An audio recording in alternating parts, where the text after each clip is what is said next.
I've saved quite a bit. I am Jennifer, grinning slyly as I look at my smartphone. I'm 29 years old and working part-time. It's been 2 years since I got married. Even if my colleagues find it creepy, I can't stop grinning. Because finally, it looks like I've saved enough to build our dream home. The bank account balance displayed on my smartphone is close to our goal. My husband, Chris, and I married after a workplace romance, and we don't have children yet. We've always planned to have children after building our home. Honestly, I wanted to enjoy being single a bit longer, but at the age of 27, I married Chris, who was in his mid-30s and insistent. Working at the same company as my husband, although in different departments, is awkward. But if I changed jobs, my salary would definitely decrease. So, I've kept working, enduring it all, and now we're just a step away from buying our home. It's been a long journey. No particular issues between my husband and me, work is going well, and savings are on track. A mundane marriage, mundane work, and a mundane home purchase. I thought continuing such a mundane life would be the greatest happiness. But life, where everything goes smoothly, is not how things work. The troublesome part for me, that's the relationship with my in-laws. That's the biggest issue in this marriage. After work, I return to our rented apartment. It's a bit cramped for 2 people, but we'll have to endure it until we've saved enough for our home. The moment I open the door and see the shoes there, my fatigue increases. Oh no. She's here again today. I sigh deeply in my heart. I'm home. Oh, welcome back. You're late today. It wasn't my husband, Chris, who responded to my greeting. It was my mother-in-law, sitting heavily on the couch in our small apartment. Good evening, Mother. Do you always come back this late? My in-laws live in the next city. Not far, awkwardly close. Because of this, my mother-in-law frequently comes to our house without worrying about the distance. Coming back this late, what about Chris's dinner? It's always like this. Without a word of sympathy for my late work hours, complaints are all that come out of her mouth. I'm sorry, work was hectic. I'll prepare something right away. You two are working at the same company and Chris has been home for a while though. Jennifer, aren't you a bit inefficient? Although we work at the same company, our departments are completely different. His department almost never has overtime. But consequently, his salary is lower. My department is essential to the company, with many critical projects that require overtime. But consequently, I'm one of the highest earners in the company. It would be better if Chris explained this, but maybe his pride gets in the way. He never says anything. He just quietly sips his coffee. Ideally, since we both work, it would be nice if Chris helped a bit with the chores. But he resolutely does nothing. Shopping, laundry, cleaning, preparing baths and meals, he doesn't do any of them. When he comes home, he's either watching TV or fiddling with his smartphone. Unaware of this, my mother-in-law keeps making snide remarks today as well. It's all right, Chris and I already had dinner. What? You already ate? Yes, we had a delicious steak.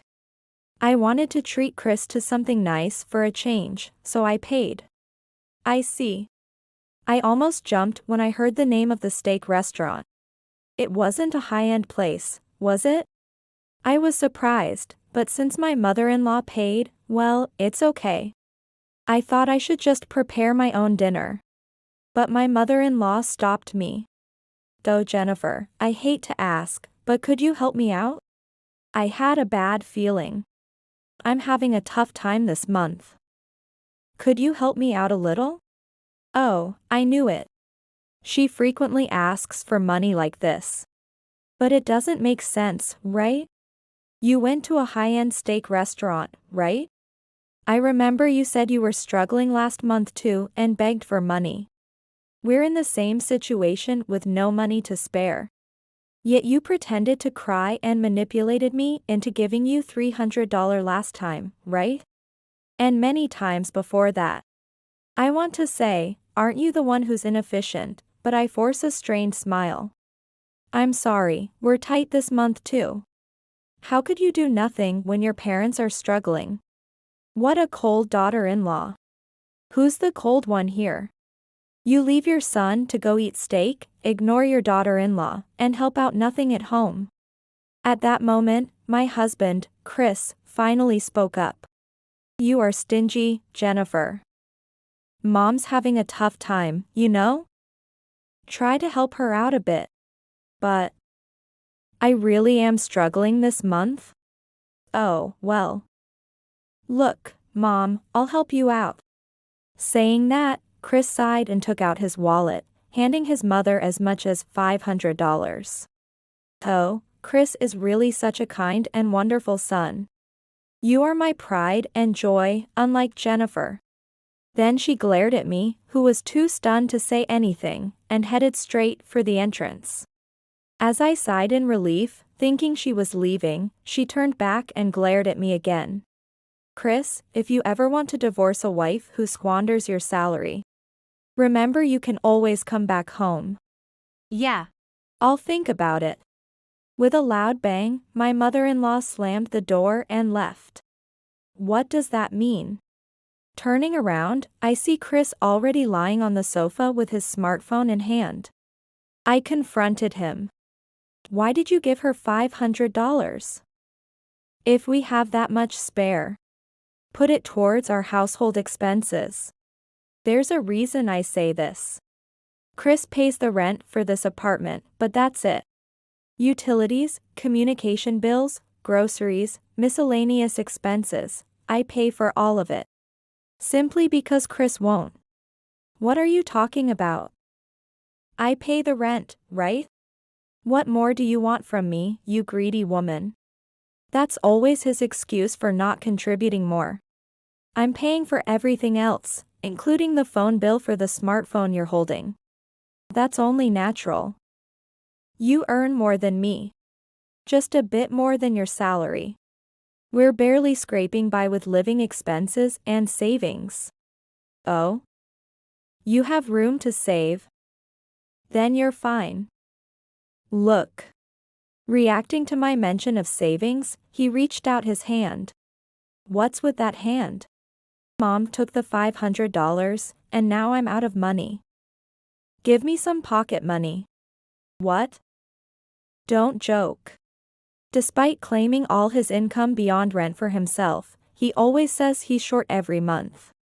I've reluctantly given him money before for entertainment and social outings, but not today. Giving you money is the same as giving it to your mother. Why should I pay for your and your mother's steak expenses? What's wrong with showing some filial piety? What about me? Neither my mother-in-law nor Chris ever appreciate what I do. It feels like a loss financially.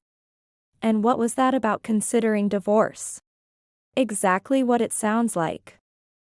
If you keep being so stingy, I have my thoughts. With that, Chris stormed off to the bedroom and locked himself in. With limited space in our cramped apartment, I had no choice but to sleep on the sofa.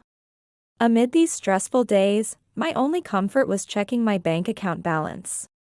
After enduring snide remarks and financial demands from my mother-in-law, I opened my smartphone before starting overtime at work.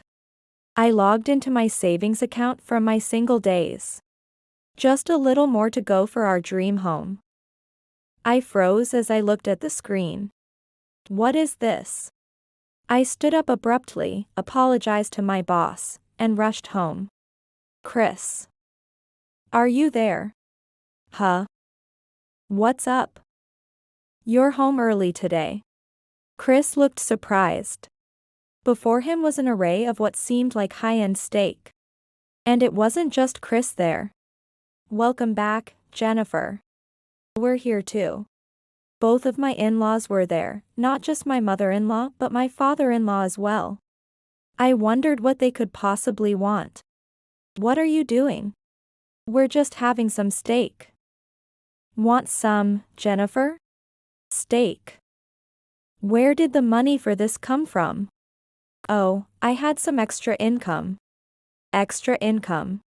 As I pressed in, Chris and my in-laws looked flustered.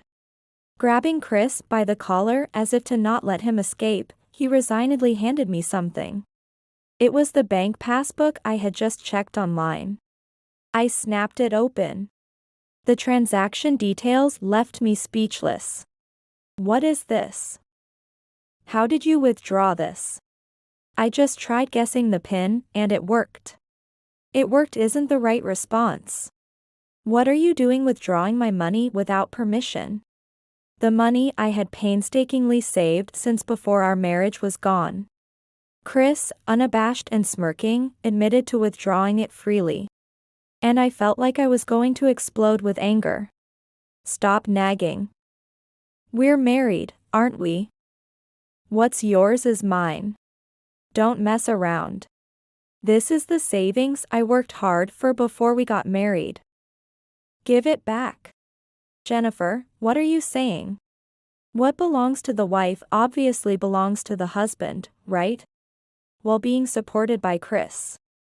You cleverly saved up such a large amount of money. Jennifer, you really are a greedy woman. Exactly. You should be more grateful. Who do you think you're living thanks to? What a situation. There's not a single ally for me here. Don't joke around. This is just like being robbed. Give it back. Who do you think is joking here? Startled by the mention of being a thief, he irritably responded. Have you forgotten that I pay the rent for this place? Plus, I often have to attend business dinners and even support my parents. Exactly.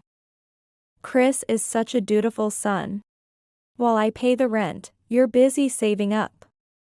Must be nice. All you pay is the rent. You hardly ever have those business dinners. And you ask for money from me while supporting your parents. Quiet. You came here as a wife, it's only natural for you to listen to my parents and me. What? Be thankful I haven't divorced a useless person like you. With that, Chris shockingly dragged me out of the house. Wait. There's no steak for you. Go cool off outside. I never thought I'd be kicked out. I was stunned for a while, but ended up staying in a hotel that night. The following day, only Chris was home when I returned. I was relieved the in-laws were gone, but then he suddenly presented a piece of paper in front of me. It was a divorce application, already filled out on Chris's part. What is this? Listen, if you complain about anything from now on, it's instant divorce. If you don't want to divorce, just obey me. I'll manage the savings from now on. Saying that, Chris waved the passbook in front of me and started to leave. Where are you going? Out for a drink. Got a problem with that? Want a divorce? He smirked and left. What a foolish man.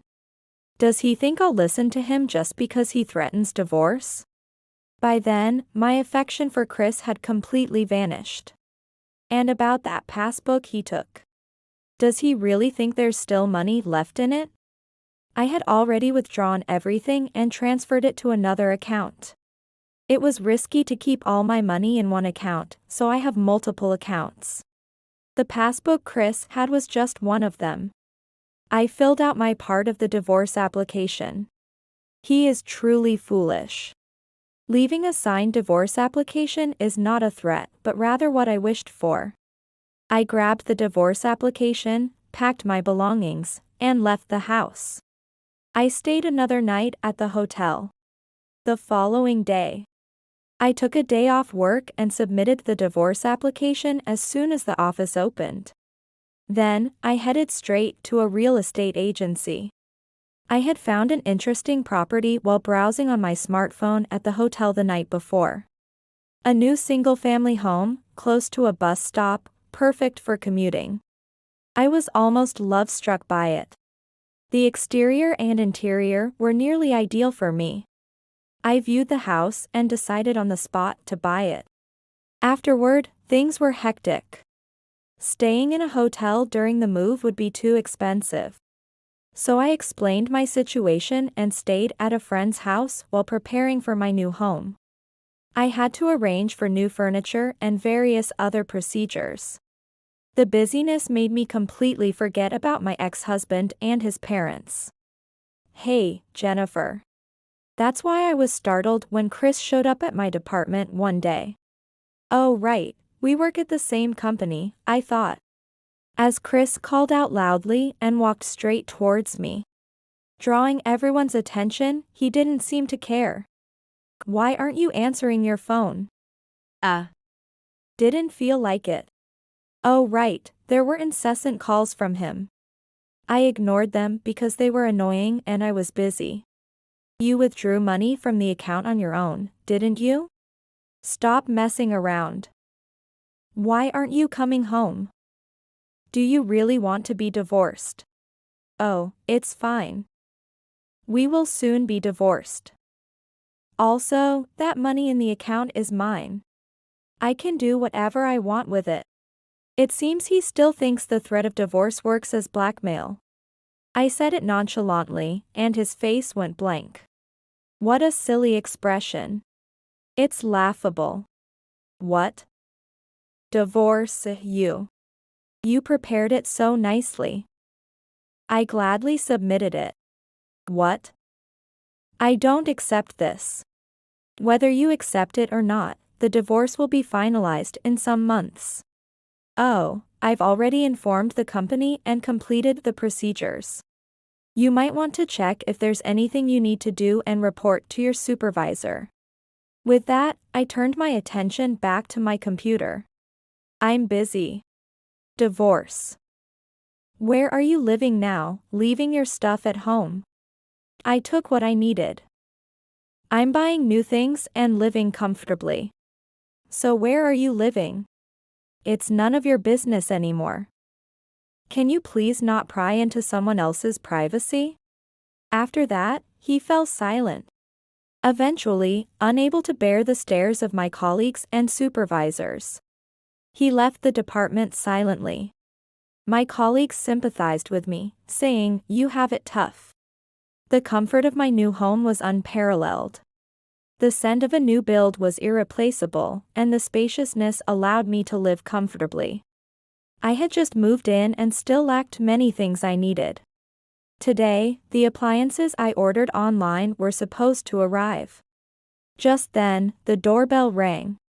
Thinking it was the delivery, I opened the door and immediately regretted it. I cursed myself for not checking the peephole. Standing there was Mother. Technically, she was my former mother-in-law, but I blurted it out in surprise. Indeed, my former mother-in-law was there. Right behind me stood my father-in-law, and behind him, Chris was standing. It's been a while, Jennifer. I'm coming in. Oh, wait a minute. Ignoring my protests, she barged in, inspecting the interior as if appraising it. Not a bad place at all. Oh, this furniture is nice too. Please move it to my room. Oh, there's a guest room too. Nice, then this room will be ours. Wait a second. What's with these curtains? Terrible taste. I'll pick new ones, so give me the money. The yard is quite spacious too. Maybe I'll start a vegetable garden. What are these people talking about? I turned to Chris, confused. Chris, what's going on? Be happy, Jennifer. As I tried to press for answers, she interrupted me. When I irritably looked at her face, she was glaring triumphantly. It's not a great house, but as a gift to the parents, it's decent enough. If it's a duplex, we'll move in. What? Naturally, you'll do the housework. We'll allow you to give us an allowance of $1,000 a month. What? What am I even being told? Are these people aliens? Completely bewildered, I tilted my head. You say I'm the wife, but I'm actually single now? What? My former mother-in-law's face was one of surprise. I was just as shocked. Chris hadn't told her? I don't accept it. Chris yelled, but even without his acceptance, the divorce form had been accepted. We would soon be complete strangers. As I stated this, she turned pale. What do you mean?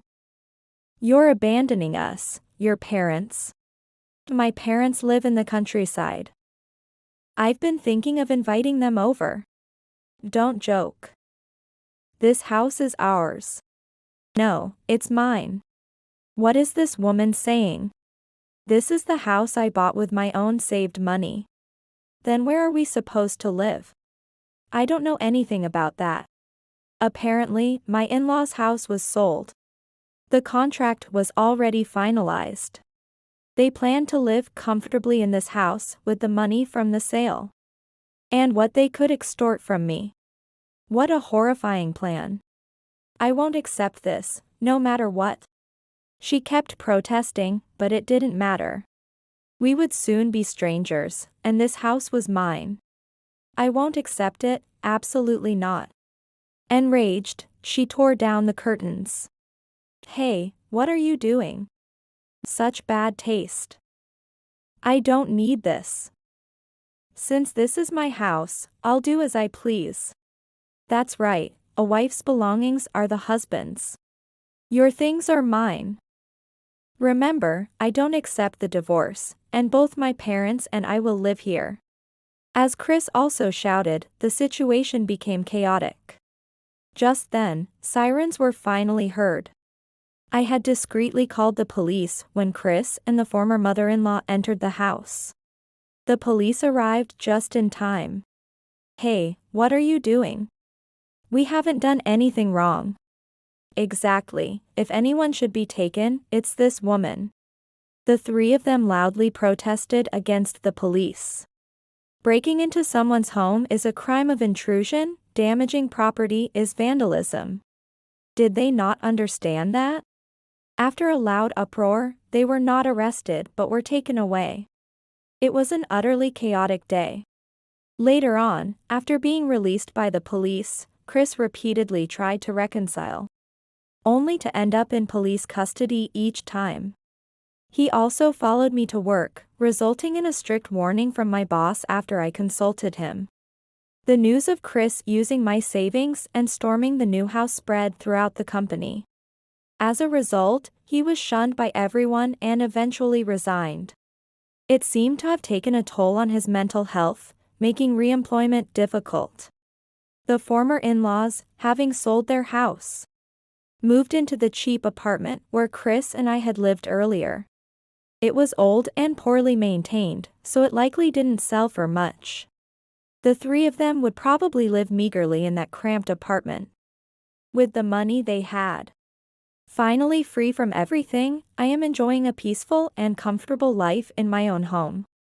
I had offered my parents in the countryside to live with me. But they weren't ready to move yet, so my easy single life will continue for the time being. I might consider remarriage if a good match comes along, but for now, I'm not ready yet. Maybe I'd get a dog, which I couldn't have in the apartment. I'm thinking about starting a vegetable garden and hosting home parties with friends. Looking out at the blue sky through the window. I plan to enjoy my life doing things I couldn't do before.